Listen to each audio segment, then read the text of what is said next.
अस्सलाम वालेकुम व्यूअर्स। मैं हूं उस्मान और आपको अपने चैनल उस्मान ऑनलाइन एकेडमी में खुशामदीद कहता हूं। एक नए लेक्चर के साथ हाजिर खिदमत हूं। उम्मीद है आपको मेरा ये लेक्चर भी पिछले लेक्चर्स की तरह बहुत पसंद आएगा।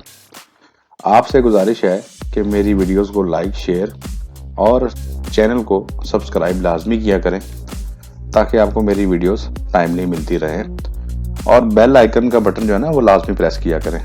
उससे आपको इंटीमेशन मिल जाती है और जिससे आपको वीडियोस का फ़ौरन पता चल जाता है। ठीक है, तो भाई आपका फीडबैक मेरे लिए बहुत ज़रूरी है, तो भाइयों फीडबैक लाजमी दिया करें कमेंट के ज़रिए।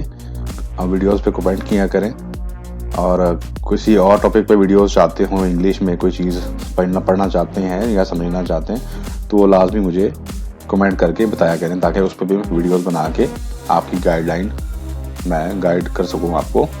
तो डिस्क्रिप्शन में मेरी तमाम वीडियोस के लिंक दिए गए हैं। अगर पिछले लेक्चर आप देखना चाहते हैं तो डिस्क्रिप्शन में जाके किसी भी लेक्चर की आप वीडियो देख सकते हैं। और हर चैप्टर की अलग अलग से जो है वो प्लेलिस्ट भी बनी हुई है, तो आप प्लेलिस्ट विजिट करके उस टॉपिक के, जिस तरह फर्ज करें सेवियर ऑफ मैनकाइंड है या दूसरे जितने भी इंग्लिश के यूनिट्स हैं, तो सबकी अलग अलग से वो प्लेलिस्ट बनी हुई है। तो आप प्लीज़ अगर प्लेलिस्ट विजिट करें तो आपको तमाम लेक्चर्स जो है उसकी ट्रांसलेशन, उसकी जो है एक्सरसाइज, ये कंप्लीट चीज़ें आपको वहाँ से मिल सकती हैं। तो आइए शुरू करते हैं हमारा आज का टॉपिक। जी तो स्टूडेंट्स, हमारा आज का टॉपिक है unit number 8, stopping my woods on a snowy evening. तो इसकी आज हम कंप्लीट एक्सरसाइज करेंगे। तो सबसे पहले कंप्रीहेंशन है जी, आइए शुरू करते हैं।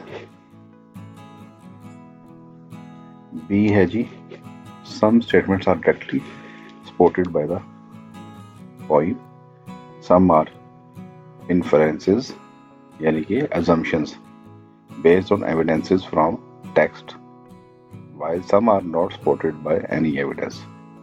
Put a tick in the right column. Let's start. ये है जी टेबल आपके सामने, जिसमें 3 तरह की चीजें बेसिकली क्वेश्चन में कही गई हैं। Directly supported by the poem, inference based on some evidence from the poem, statement not supported by any evidence. तो लेफ्ट साइड पे जी स्टेटमेंट्स हैं। It is cold and dark winter, ये स्टेटमेंट है जी directly supported by the poem, क्योंकि वो बताता है कि बर्फबारी हो रही थी, ठीक है, और जो जंगल है उस पे स्नोफॉल हो रही थी, ठीक है, शाम का टाइम था। तो यानी कि it is cold and dark winter, ये डायरेक्टली इसको पोइम जो है वो सपोर्ट कर रही है। सेकंड स्टेटमेंट है जी, speaker knows the owner of the woods. बिल्कुल, ये भी जो है स्टोरी से एविडेंस मिला हुआ है। इस टेक्स्ट को जो है ना, इसका एविडेंस पोइम से आ रहा है, क्योंकि इसमें पोइट कहता है कि I think I know the owner of the woods, ठीक है जी। तो ये सेकंड आ जाएगा, उस पर टिक हो जाएगा। The speaker feels guilty about stopping in the woods, यानी कि जो स्पीकर है या राइटर है वो गिल्टी फील करता है जंगल के पास रुकने पे। इसका मतलब ये है, लेकिन ऐसा तो नहीं है, वो तो एंजॉय करता है वहां पे जब रुकता है। तो statement not supported by any evidence, ठीक है जी, थर्ड कॉलम में टिक आ जाएगा। The speaker thinks about his commitments and restarts his journey. Speaker जो है वो सोचता है हम अपनी जो कमिटमेंट्स हैं उसकी, उसने बहुत सारे लोगों से वादे किए हुए हैं, ठीक है, और दोबारा जो सफर है उसको शुरू कर देता है। तो ये भी directly supported by the poem है। Speaker is tired and want to sleep, देखिए टायर्ड का वर्ड पोइम में कहीं नहीं लिखा हुआ कि थका हुआ था, वो सोना चाहता था। तो डेफिनेटली उसमें जब वर्ड्स हैं कि टेक्स्ट की बेस पे जो वर्ड्स थे उसमें वो कहता ये है राइटर कि जी मैंने सोने से पहले बहुत लंबा सफर तय करना है, ठीक है। तो लिहाजा इससे फीलर आता है कि वो थका हुआ था और वो सोना चाहता था, ठीक है जी। तो सेकंड कॉलम में टिक होगा। नेक्स्ट है जी, the horse feels strange to stop unexpectedly. घोड़ा जो है वो अजीब महसूस करता है, ठीक है जी, वहां रुकना। तो ये भी directly supported bye the poem में, पोइम के अंदर लिखा हुआ है कि घोड़ा जो है वो उसको अजीब महसूस होता है वहां रुकना। The speaker appreciates the beauty of the nature, ये भी डायरेक्टली स्पोर्टेड है क्योंकि वो जो है जंगल की तारीफ करता है कि शाम का वक्त था, घना जंगल था, ठीक है जी, और ये सरतरीन शाम थी और ये नज़ारा उसको अट्रैक्ट करता है, ये सीन, इसलिए directly spotted bye the poem. Next is paraphrase the following.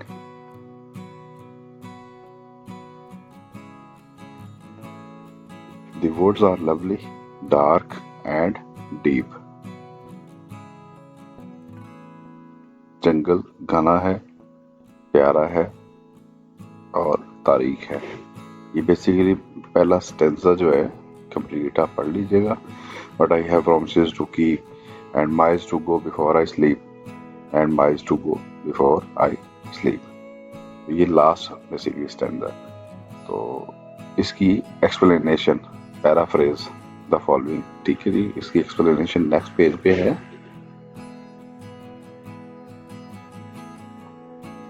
The poet admits to have hankering for dark beautiful snowy woods. Poet जो है वो शायर, वो इस चीज को मानता है कि उसकी ख्वाहिश है for the dark beautiful snowy woods, घना तारीख और जो है स्नोफॉल हुए स्नोफॉल से भरा हुआ जंगल जो है उसकी विश है, वो मानता है। बट ही टेल्स अस, लेकिन वो हमें बताता है, he has got things to do, उसके बाद बहुत कुछ करने को है। People to see and places to go, लोगों को मिलना है और काफी सारी जगहों पे जाना है। He has got a long way to go before he can rest, उसने बहुत लंबा सफर तय करना है अपने आराम से पहले। ही can rest his head on his little pillow, ठीक है, वो अपने जो है तकिए पे, छोटे से तकिए पे सर रखने से पहले उसने बहुत लंबा सफर तय करना है, यानी कि आराम करने से पहले। So he had better get going, तो लिहाजा उसने बेहतर समझा जाना, यानी कि वो चला गया। ये है जी इसकी एक्सप्लेनेशन पैराफ्रेज उस स्टैंजा की, ठीक है। तो नेक्स्ट है जी, A underline the words and phrases that depict clear imaginary imagery in the poem, ठीक है जी। तो इमेजरी कौन कौन सी है जी? Visual, woods, house filled up with snow, lovely, dark and deep. Visual में क्या है जी, जो मंजरकशी पोइट करता है। वुड्स जंगल को कहते हैं, जंगल उसने देखा तो ऑटोमेटिकली जब आप जंगल का वर्ड आता है तो आपके माइंड में आ जाते हैं कि बहुत सारे दरख्त इकट्ठे एक जगह पे हैं, तो आपके माइंड में एक स्केच बन जाता है, ठीक है जी, कि किस तरह का जंगल होगा। हाउस, घर का भी आपके सामने एक स्केच बनता है कि इस तरह का घर होगा। फिल्ड अप विद स्नो, ये भी आप मंजरकशी कर सकते हैं कि जब दरख्तों में बर्फ पड़ी होती है तो अक्सर आप टीवी में भी देखते हैं, आपने नॉर्दर्न एरियाज विजिट की हो तो वहाँ भी आप देख सकते हैं कि दरख्तों में बर्फ जमी हुई होती है, उनके पत्ते जमे हुए होते हैं। तो फील्ड अप विद स्नो, इसको भी आप इमेजिन कर सकते हैं, यानी कि तखयलाती तसव्वुराती तौर पे आप इसको तसव्वुर कर सकते हैं। लवली, खूबसूरत, खूबसूरती को भी आप तसव्वुर कर सकते हैं। डार्क एंड डीप, तारीख और घना। अब जिस तरह मंजर कशी ख्याल करता है कि शाम का वक्त, एक बहुत सर्दियों की एक बहुत शाम थी, ऑटोमेटिकली आप उसको तसव्वुर कर सकते हैं। तो विजुअल जो है, इमेजरी जो है, विजुअल, वो ये वर्ड्स हैं। ठीक है जी। तो नेक्स्ट है जी ऑडियोटरी, यानी कि आवाज। आवाज किसी भी आवाज को किस तरह उसने तस्वर किया हुआ है। डाउनी फ्लेक्स, डाउनी फ्लेक्स होते हैं जब बर्फ गिरती है ऊपर से, तो बिल्कुल बारीक बारीक होती है, तो उसके गिरने की हल्की सी आवाज होती है, उसको बोलते हैं downy flakes. Harness bells, harness bell, harness bell आपको पता है बोलते हैं जो घोड़े के गर्दन में जो बेल्ट होता है, ये घुंघरू कह सकते हैं आप, ठीक है, उसको हार्नेस बेल बोलते हैं। तो उसकी जो आवाज होती है उसको कहते हैं हार्नेस बेल। ए शेक, शेक का मतलब होता है हिलाना। जब उसने हिलाया घोड़े ने, तो उसकी कोई आवाज जो पैदा होती है, ये सब आवाज से रिलेटेड ये तीन जो है वर्ड्स हैं। ठीक है जी। इसमें जी नेक्स्ट है जी स्मेल। स्मेल, इसमें वीप, जिस तरह वो तशबीह देता है कि जी किस हवा के रोने की आवाज थी या दरख्तों के रोने की आवाज आ रही थी। बेसिकली वीप रोना होता है, तो रोने, दरख्त रोते तो नहीं, डेफिनेटली इसको जो है वीप कहा गया। ऑफ इजी विंड, हल्की हल्की हवा जो चल रही होती है उसकी जो साउंड आती है उसको इजी विंड, हल्की हवा को, ये बेसिकली महसूसात हैं। हल्की हवा जो फील होना, उसको फील करना। थिंक इट क्वेयर, यानी कि उसे अजीब लगा। थिंक इट क्वेयर जो है उसके घोड़े के मतलब ये वर्ड यूज हुआ है। तो डेफिनेटली घोड़े की फीलिंग तो आदमी नहीं जान सकता, तो उसने, शायर ने या पोइट ने तसव्वुर किया कि घोड़े को यहाँ रुकना अजीब लग रहा है उसने, क्योंकि उसने अपनी जो हार्नेस बेल्स हैं उनको शेक किया था। ठीक है। तो नेक्स्ट है जी identify alliterations and metaphors in the poem।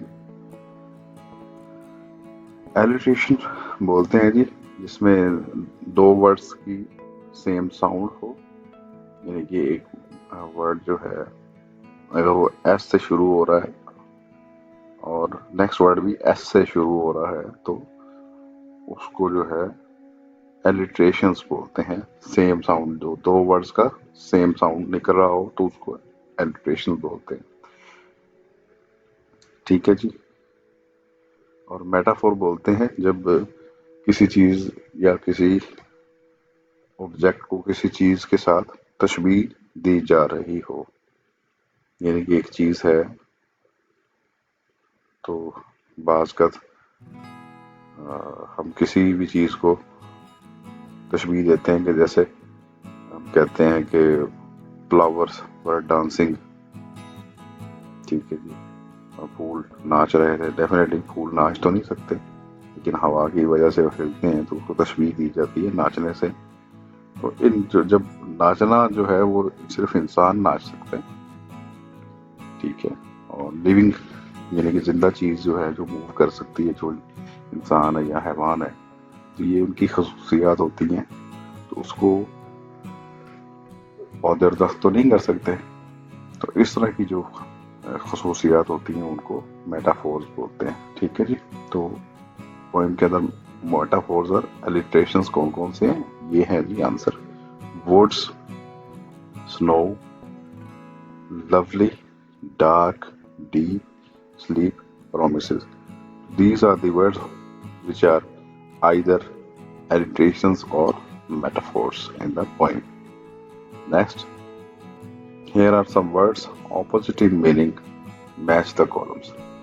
कुछ अल्फाज हैं जी जो आपस में उनके मीनिंग जो हैं ऑपोजिट हैं बिल्कुल, तो उनको आपस में हमने मैच करना है, तो वो हमने ऑलरेडी मैच किया हुआ है इस टेबल के अंदर।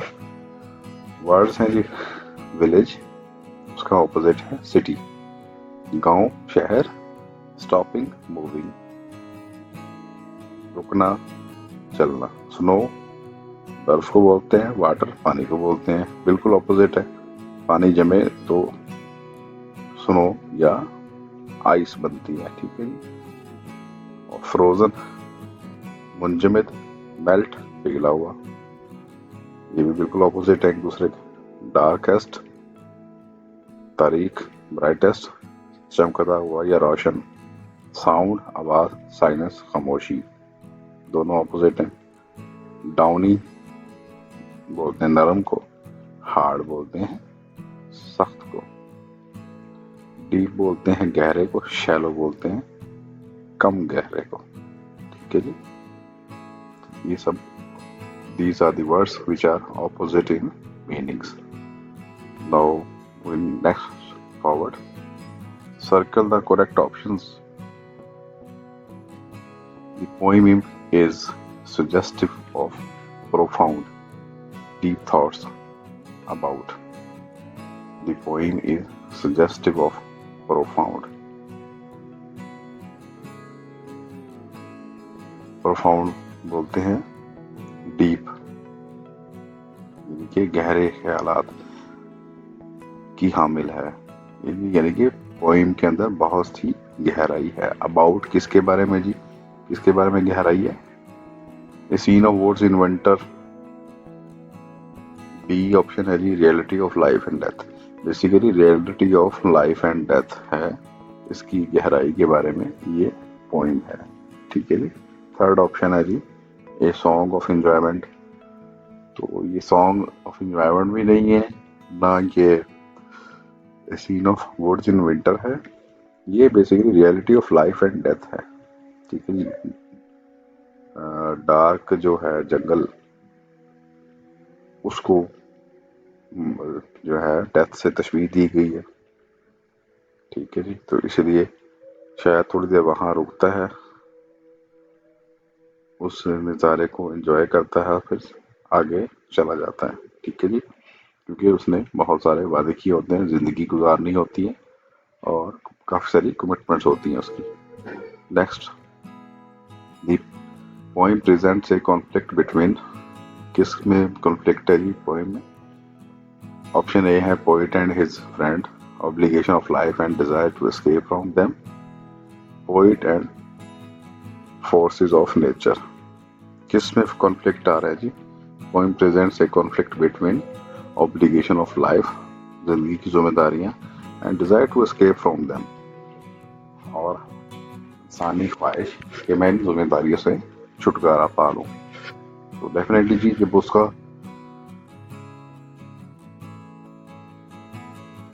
पोइट का दिल करता है वहां रुकने पे, लेकिन वो वहां रुकता नहीं, उसको अपनी जिम्मेदारियों का एहसास होता है, क्योंकि उसने बहुत सारी जगहों पे जाना होता है और बहुत से लोगों से मिलना होता है।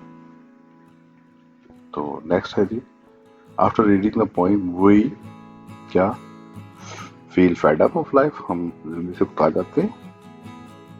Wish to sleep for a long time, हम ज्यादा सोने की लिए ख्वाहिश करते हैं। या get ready to face the challenges of life, ये थर्ड वन है जी C, get ready to face the challenges of life. Next है जी, the poem conveys to us only, क्या कन्वे करती है जी? A surface meaning, a profound thought, no meaning at all. तो सेकंड ऑप्शन है जी B, a profound thought. Profound कहते हैं बहुत गहरा, गहरे जो है पोएम जो है बहुत गहरे ख्यालात की हामिल है, किसके बारे में? लाइफ एंड डेथ के बारे में। नेक्स्ट है जी डार्क वुड सिंबलाइजेस, जो जो तारीख जंगल है किसको, किसकी सिंबल है? Symbol darkness spread around the poet, उसके इर्द गिर्द जो पोइट के इर्द गिर्द जो अंधेरा उसकी सिंबल है। जो डार्क जंगल है, या death and departure to another world इसकी सिंबल है, या darkness in mind of poet. तो basically option B, death and departure to another world. Next है जी adjective phrase. An adjective phrase is a group of words that does the work of an adjective। Adjective phrase जो होता है वो एक words का group होता है, यानी कि ग्रुप किसको बोलते हैं, एक या एक से ज्यादा, एक से बेसिकली ज्यादा वर्ड्स को जो है एडजेक्टिव फ्रेज बोलते हैं, ठीक है, जो कि एडजेक्टिव का काम करते हैं, ठीक है। तो replace each of the following underlined adverbs by an adverb phrase। तो हमने ये अंडरलाइन किए गए जो है एडवर्ब्स हैं उनको एडवर्ब फ्रेज के अंदर चेंज करना है। The pigeon flies swiftly। कबूतर जो है तेजी से उड़ा। Pigeon flies with great speed। जो कबूतर है वो ज्यादा स्पीड से उड़ा, तो सेम मीनिंग है जी। तो ये नीचे वाला जो सेंटेंस है, आंसर जो है ये बेसिकली क्या है, एडवर्ब फ्रेज है, ठीक है। अंडरलाइन एडवर्ब, ऊपर अंडरलाइन एडवर्ब है और नीचे हमने उसको चेंज किया ग्रुप ऑफ वर्ड्स के अंदर, एडवर्ब फ्रेज के अंदर चेंज किया जी, ठीक है जी। तो नेक्स्ट है जी हमारा he build his house at that place. यहाँ बेसिकली अब उसने एडवर्ब फ्रेज दे दिया, तो इसको हमने कन्वर्ट किस में करना है, एडवर्ब में कन्वर्ट करना है। तो he build his house there, at that place को देयर के अंदर चेंज कर दिया। ही ट्राइड हार्ड, उसने बहुत ज्यादा कोशिश की। He tried with all his might, ठीक है, उसने भी फुल कुव्वत से कोशिश की। He spoke eloquently। eloquently किसको बोलते हैं, फ्लुएंट या रवानी। वो जो है रवानी से बोला, ठीक है। He spoke with eloquence, इसका भी सेम मीनिंग है कि वो ऊपर स्पोक्स एलिक्वेंटली, एलिक्वेंटली एक वर्ड के अंदर जो है सारी वो जो है वो बात क्लियर हो गई, और नीचे दो वर्ड यूज करने पड़े, ही स्पोक्स विद एलिक्वेंस। नीचे जो है एडवर्ब फ्रेज के अंदर हमने चेंज कर दिया, ठीक है जी। नेक्स्ट है जी डिड सारा बिहेव वेल। तो इसका डिड सारा behave in a good manner, ठीक है जी। तो वेल वो किस में चेंज किया, इन ए गुड मैनर। देखिए 4 वर्ड्स जो हैं यूज हुए एक वेल को एक्सप्लेन करने के लिए, ठीक है। तो ये एडवर्ब फ्रेज में चेंज कर दिया हमने एडजेक्टिव को, सॉरी एडवर्ब को।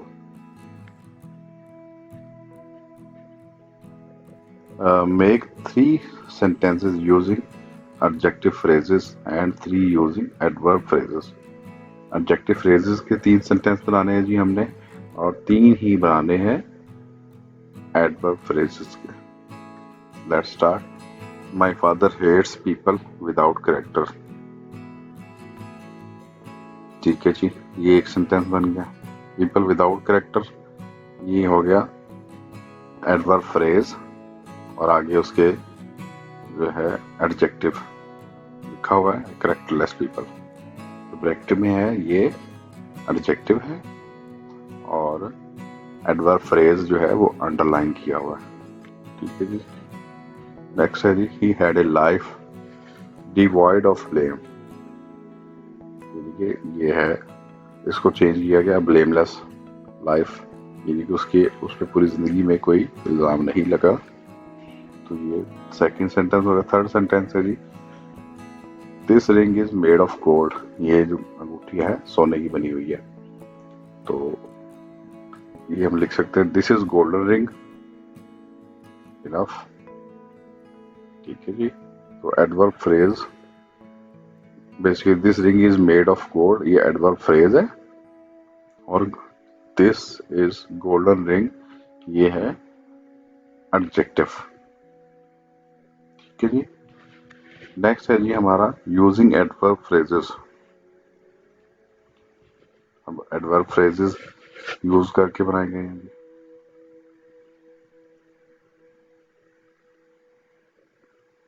ऊपर वाले थे एडजेक्टिव फ्रेजेस के और नीचे वाले हैं adverb phrases. He always drives a truck with care, carefully, with care आ गया carefully। नेक्स्ट सेंटेंस है जी he solved my problems with sense, उसने अकल से जो है ना मेरे मसले हल किए। sensibly सेम वर्ड है, तो ये एडवर्ब फ्रेजेस जो है चेंज हो गए। थर्ड वन है जी Sultan Tipu fought against the British with courage. इनके टीपू सुल्तान जो है वो अंग्रेजों के खिलाफ जो है हौसले से लड़ा। ठीक है जी। तो विद करेज कुछ जो है ना कर्जियसली कर देते हैं, तो ये आगे उसकी एडवर्ब फ्रेज जो है वो सेंटेंसेस 3 जो है कंप्लीट हुए। ठीक है जी। तो नेक्स्ट है जी summarise the poem stopping by words on a snowy evening. तो ये है जी समरी, इसको हम पढ़ते हैं।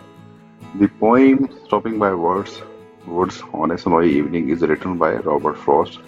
ये पोएम जो है रॉबर्ट फ्रॉस्ट ने लिखी है। It tells the story of a man who is travelling to his home town. ये स्टोरी जो है उस आदमी के बारे में बताती है जो कि जा रहा है, सफर कर रहा है अपने घर या अपने आबाई इलाके जा रहा है। When he reached the woods, जब वो जंगल पहुंचा, he enchanted by its natural beauty, उस पे जो है इस जंगल की जो खूबसूरती है उसने जादू कर दिया। ठीक है। He wonders whose woods are these, वो जो है हैरान था या कि किसका ये जंगल है। He knows the owner who is living in the nearby village, वो उसके जंगल के मालिक को जानता था जो कि करीबी गांव में रहता है। His horse is thinking it strange to stop by woods, उसका घोड़ा जो है वहां रुकने को बहुत अजीब महसूस कर रहा था। There is no farm house in the sight, वहां कोई भी फार्म हाउस नहीं था। His horse gives a shake to harness bells, उसके घोड़े ने अपनी हार्नेस बेल्स को हिलाया। There is a frozen lake, वहाँ एक जमी हुई मुंजमद झील थी।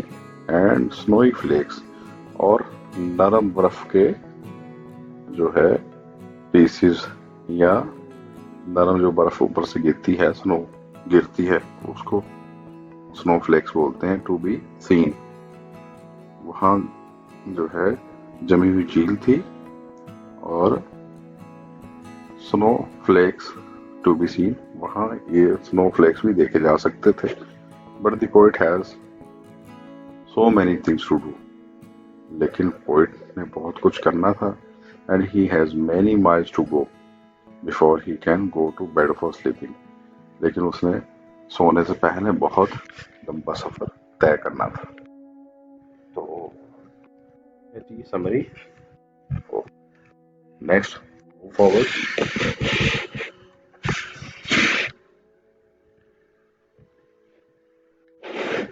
Right an essay contrasting living in the city with living in country।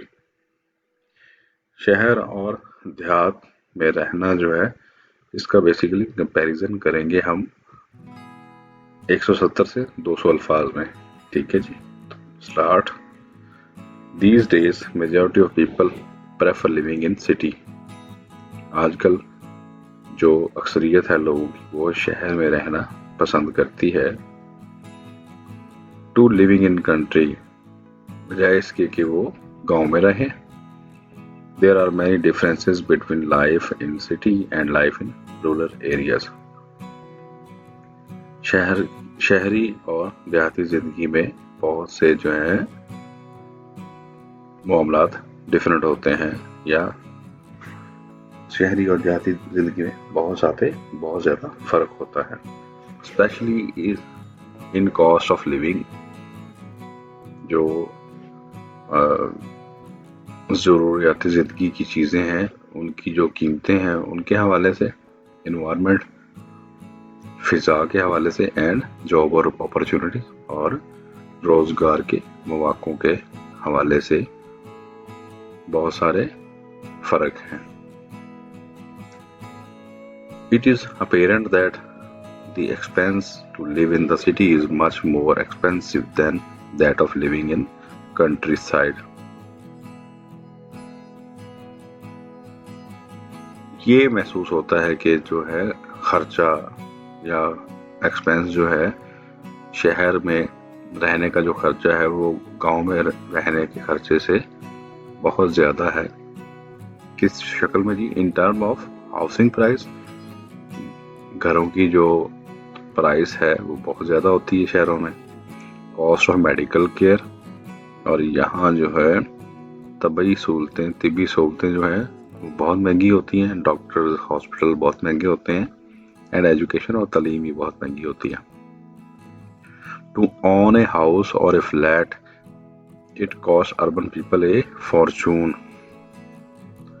एक घर का मालिक बनना या एक फ्लैट का मालिक बनना एक जो शहर के लोग हैं उनके लिए एक जो है वो फॉर्चून यानी कि लक है, उनके लिए खुशकिस्मती होती है। That worth many years of working, जिसकी वजह से उनको बहुत सालों काम करना पड़ता है। However, in rural areas, ताहम देहाती इलाकों में people can easily have a house, लोग आसानी से घर बना लेते हैं। Even the really large one, हत्ता के बहुत बड़ा घर बना लेते हैं। Which only cost them third of price they have to pay for the same area in city. और शहर में उसके मुकाबले में जो है 3 गुना कम प्राइस पे वो अपना घर बना लेते हैं। यानी कि अगर शहर में प्राइस है 100 रुपया तो वो 30 रुपये में अपना घर बना लेते हैं। ठीक है जी। More in city they have many modern and well equipped hospitals. ताहम शहर के अंदर बहुत सारे जदीद और इक्विप्ड हॉस्पिटल्स होते हैं, as well as more talented doctors, और बहुत काबिल और ज़हीन डॉक्टर्स होते हैं। Which leads to higher price of medical care, जिसकी वजह से मेडिकल केयर की जो प्राइस है या कीमत है बहुत बढ़ जाती है। To pay for those better services, जो अच्छी सर्विसेज हैं उनके खातिर जो पे करनी पड़ती है। इन कॉन्ट्रास्ट, इसके मुकाबले में the expense that people in rural area have to pay for medical care is a lot cheaper.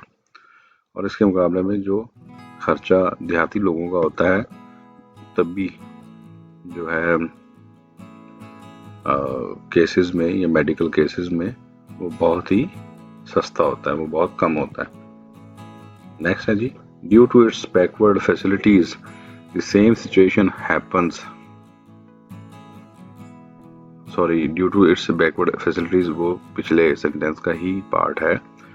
तो लिखा गया कि गांव के जो लोगों का जो खर्चा है मेडिकल पे वो बहुत ही कम होता है, क्योंकि वहाँ फैसिलिटीज बहुत पुरानी या बैकवर्ड फैसिलिटीज होती हैं, इसलिए खर्चा वहाँ कम होता है। The same situation happens for education cost category. यही सूरत हाल जो है तालीमी जो है मेयार की होती है। ठीक है। Amount of money that a city parent need to invest in their children's education can be 5 times as huge as that of their country counterparts. इसमें कहा गया है कि जी जो पेरेंट्स हैं या जो माँ बाप हैं, जो शहर के जो लोग हैं या शहर के बच्चों को जो माँ बाप पढ़ाते हैं, उनकी जो फीसेस होती हैं या उनका जो इन्वेस्टमेंट होती है अपने बच्चों पे, वो 5 गुना ज़्यादा होती है। तो जो कि गांव के लोग जो अपने बच्चों को पढ़ाते हैं उस पर जो खर्चा करते हैं, उससे 5 गुना ज़्यादा खर्चा शहर वाले लोग अपने बच्चों पे पढ़ाई की मद में करते हैं। In term of environment, life in city and life in country are also share little in common. जो माहौलियाती तौर पे जिंदगी, शहर की जिंदगी और देहाती जिंदगी में भी थोड़ा सा कॉमन है। विद द फास्ट डेवलपमेंट और द टेक्नोलॉजी की जो जदीद टेक्नोलॉजी है उसमें तेजी से जो वो ग्रो कर रही है या डेवलप हो रही है, मोर व्हीकल्स आर प्रोड्यूस्ड, ज़्यादा गाड़ियाँ बनाई जाती हैं, as well as more factories are operated in city, और ज़्यादा फैक्ट्रियाँ जो हैं शहरों में लगाई जाती हैं। Therefore the environment in urban is becoming more polluted.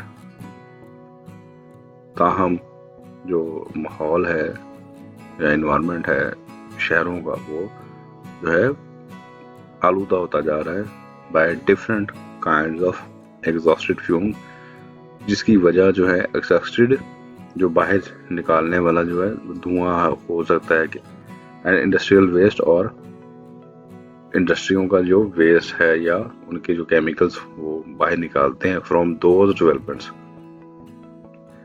इस डेवलपमेंट की वजह से वो जो अपने वेस्ट है, इंडस्ट्रियल वेस्ट या धुआं, फ्यूम्स जो भी वो निकालते हैं, उसकी वजह से शहर की जो आबो हवा है वो क्या हो रही है, पोल्यूटेड हो जा रही है, पोल्यूशन, आलूदगी बढ़ी जा रही है।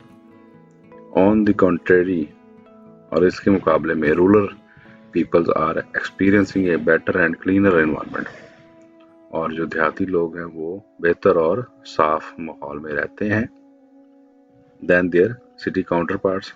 जो शहर के लोगों के मुकाबले में उनका जो एनवायरनमेंट है वो साफ सुथरा होता है। फ्रेशर एयर, हवा ताज़ा होती है, प्योरर वाटर सोर्सेज और खालिश पानी के ज़राए होते हैं, are the most vivid evidences of healthy environment. और ये जो हैं ये बहुत क्लियर जो है वो एग्जांपल्स हैं। किसकी एग्जांपल है जी? हेल्थी एनवायरनमेंट की। इन द कंट्री साइड, गाँव का यानी कि एनवायरनमेंट जो है वो सेहतमंद होता है, ये उसकी एग्जांपल है। Another difference living in the city and living in country is job opportunities. शहर में रहने का और गांव में रहने की जो एक और वजह है, डिफरेंस जो है वो है रोजगार के मौके फॉर देयर रेजिडेंस। अपने रहने वालों के लिए रोजगार के मौके, यानी कि शहरों में रोजगार के मौके ज़्यादा होते हैं और गांव में कम होते हैं। Moreover there are more companies and factories. ताहम बहुत ज़्यादा कंपनी और जो हैं फैक्ट्रियाँ लगाई जाती हैं, लोकेटिंग इन बिग सिटीज़, बड़े शहरों में लगाई जाती हैं, which offer a wider variety of employment, जो कि बहुत ज़्यादा मुलाजमतें जहाँ पैदा होती हैं, and higher salaries to people, और लोगों को ज़्यादा मराहत या तनख्वाहें दी जाती हैं। In conclusion, although living in the city are becoming a more favored choice in present time. In conclusion, आखिर में या नतीजे में, अगरचा शहर में रहना जो है वो उसको फेवर किया जाता है आजकल के टाइम में, many people still prefer to live in country. अभी भी काफ़ी सारे लोग जो है देहातों में रहना पसंद करते हैं। ठीक है जी, तो ये हमारे आज के लेक्चर की एक्सरसाइज कंप्लीट हुई जी। तो thank you so much. Next lecture में मुलाकात होती है। अल्लाह हाफिज़।